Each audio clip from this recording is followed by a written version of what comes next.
بسم اللہ الرحمن الرحیم۔ اللہم صلی علی سیدنا محمد وعلی آل سیدنا محمد وبارک وسلم۔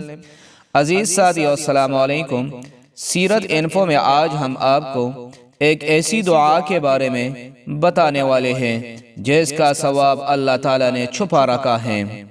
ابن ماجہ میں حضرت ابن عمر رضی اللہ تعالی عنہ سے روایت ہے کہ رسول اللہ صلی اللہ علیہ وآلہ وسلم نے فرمایا، ایک شخص نے ایک مرتبہ کہا، یا رب لک الحمد کما ینبغی لجلال وجہک وعظیم سلطانک۔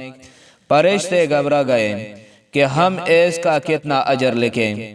آخر اللہ تعالیٰ سے انہوں نے عرض کیا کہ تیرے ایک بندے نے ایک ایسا کلمہ کہا ہے کہ ہم نہیں جانتے کہ اسے کس طرح لکھیں۔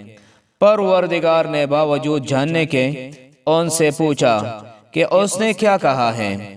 انہوں نے بیان کیا کہ اس نے یہ کلمہ کہا ہے۔ فرمایا گیا، تم یوں ہی اسے لکھ لو، میں اپنی ملاقات کے وقت اس کا اجر دے دوں گا۔ عزیز ساتھیو، سیرت انفو میں آج کا ہمارا موضوع اختتام کو پہنچا۔ اگلی ویڈیو میں ایک نئے موضوع کے ساتھ پھر حاضر خدمت ہوں گے۔ اس وقت تک کے لیے اجازت دیجیے، والسلام۔